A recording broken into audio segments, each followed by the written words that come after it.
Hi, I'm Katie Fortunato, and I'm joined today with Sister Ann Heath, and we are coming to you to talk about finding joy this holiday season. And we thought there was no better place to start than thinking about the idea of hope. As Christians, we are hopeful people, and we also need to think about our mental health. So today we're going to think about that balance between our spirituality and mental health, and that idea of finding hope this holiday season. Joanne, do you have some ideas about us as hopeful and joyful people, even when we're in this time that may not feel so joyful and hopeful? Katie, thank you so much for inviting me. And you know, I do have some ideas because I've had a lot of time to think, like the rest of you. And I got thinking about what's it like for an average person to spend so much time thinking, and how do we have hope when it seems like our lives are out of control? I don't know about you, but I like having control of my lives and life and what I'm doing and how things are to be, and I like normal. And right now, I don't have that.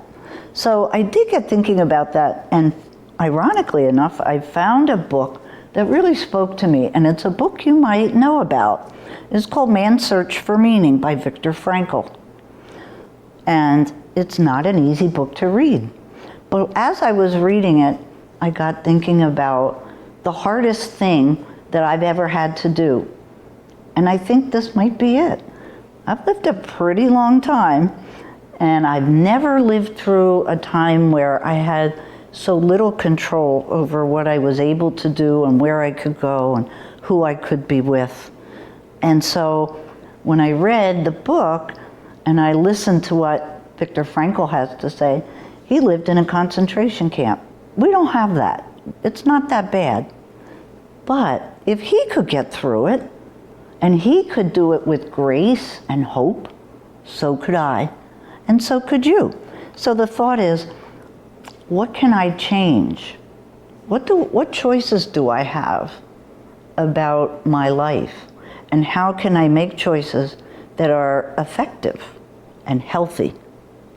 Because sometimes we make ineffective choices and they're not healthy. And maybe that's where we get stuck. So that's why I was thinking about having hope in a time that seems and feels maybe a little hopeless. What do you think about that?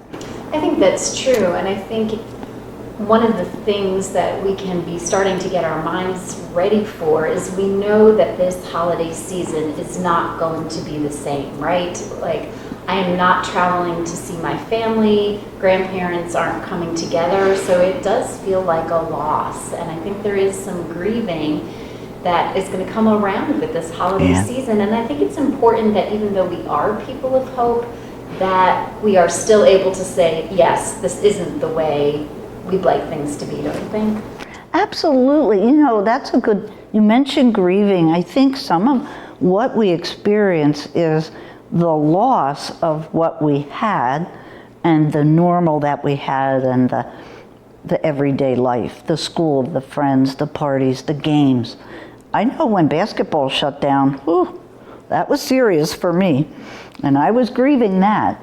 And that's just one little thing. But we're looking at times that are different. Different isn't bad. It's just different. So how do we navigate a time that is unfamiliar to us? I think, first of all, recognize what's happening. One of the, if we know anything about the stages of grief, one of the stages of grief is anger. Maybe we're finding ourselves a little bit frustrated, angry, upset. And if I may, I'd like to share a little story about that. Because one day, not too long ago, I was walking my two little precious dogs, and they were naughty and really not doing what they should. And so we did not have a pleasant walk. It was very unpleasant. And when I got home, I showed my displeasure to them, and they looked at me like, what just happened? And I got thinking, what did just happen?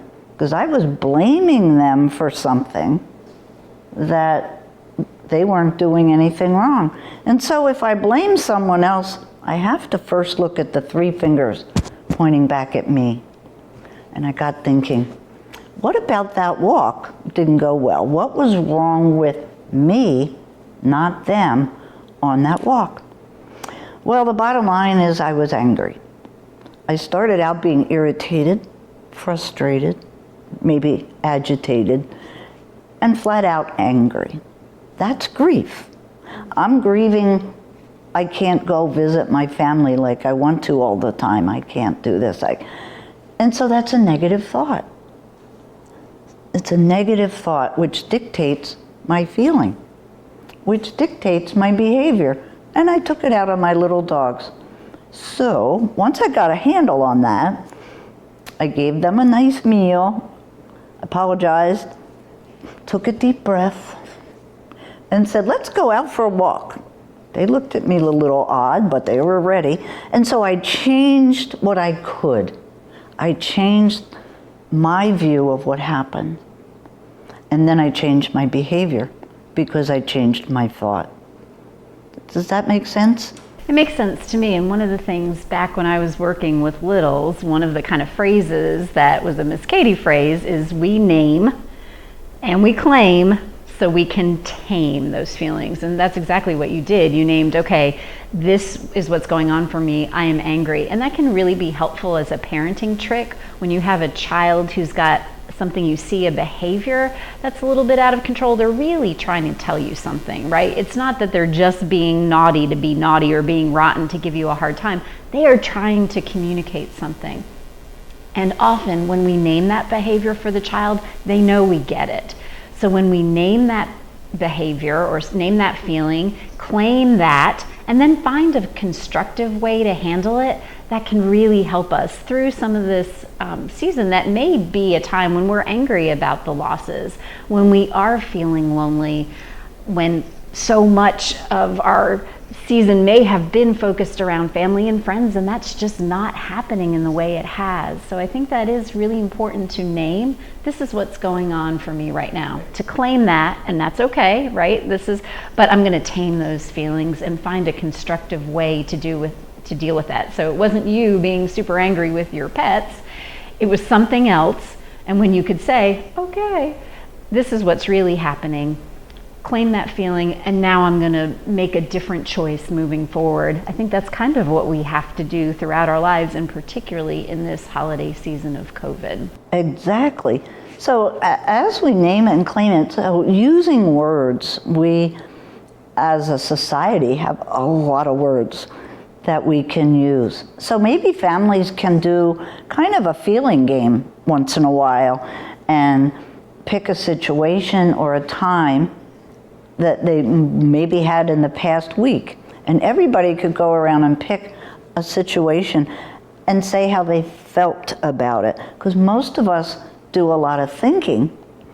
I think this, I think that, but we really need to go back and say, what did I feel? How did I feel during that time?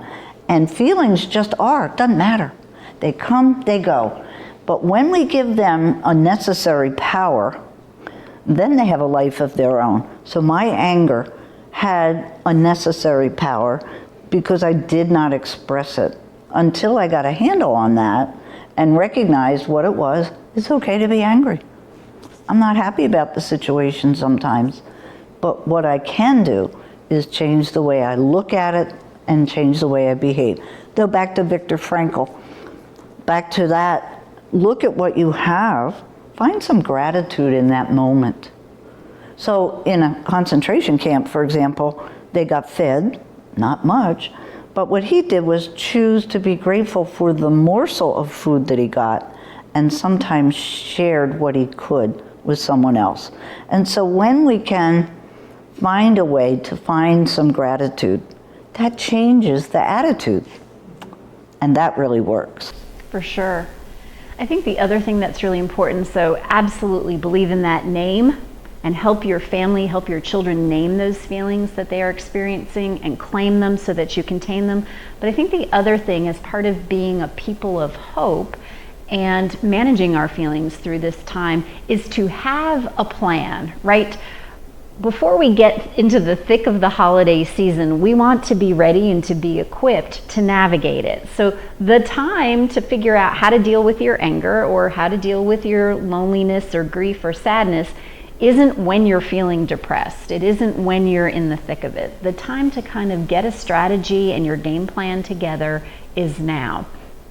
So what I'd like you to think about is this sentence: when I feel blank, I can, that idea of hopefulness, blank.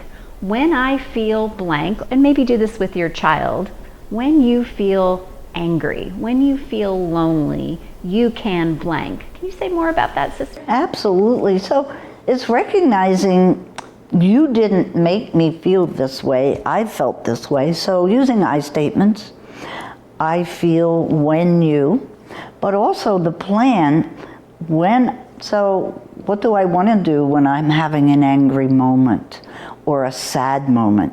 Find ways that help. So for example, I love to swim. Swimming is one of my go-to things that I do have available to me. But also walking, I love music. I love some fun YouTube videos that I enjoy. So it's changing the channel, changing that negative to a positive, making a shift from something that is difficult, acknowledging it, but not staying in it. That's the plan. So if you as a family could find things that individually or collectively you can do together, that would help kind of change the mood, if you will. Lift the curtain from darkness to light. We look at what comes up in our scriptures. We're people of faith. How do we find faith and hope?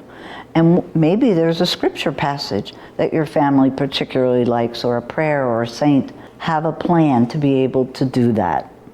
Does that make sense?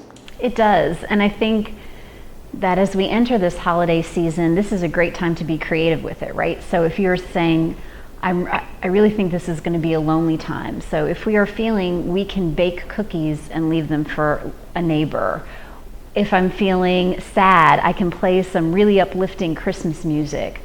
As a family, we can take a walk together. And we'd really encourage you to stop and think about what those things are for you, because you might not be taking your dogs for a walk or going for a swim. I like to listen to Broadway show tunes, but whatever that is for you, what are those things that you can have ready and available in your toolkit to help you through this time, so that you know, okay, when we get to this point, I am ready to handle things by doing this. So as a hopeful people, we're going to be ready to name and claim our feelings so that we can tame them. And one of the ways we're going to do that is by thinking ahead. When I feel blank, I can blank. Any final thoughts, Sister Ann? No, I think you pretty much summed it up. We just remember that this is temporary. What we're experiencing feels long, and yet in the grand scheme of life, it's a moment in time. And I think that will help. So we turn our thoughts and our prayers to people not as fortunate as ourselves, and maybe who are not as hopeful. But maybe you could share this video with other people that you know who are also struggling, because we all need help in managing what is sometimes a very, very, very difficult time. So I think that does it for us. Thanks, Sister Ann. Next time, we're going to explore a little bit more about having an attitude of gratitude, if you will. So this week, really think about that idea of hope and what you can do to be resilient and plan. And join us next time when we think more about gratitude. Thank you for joining us today.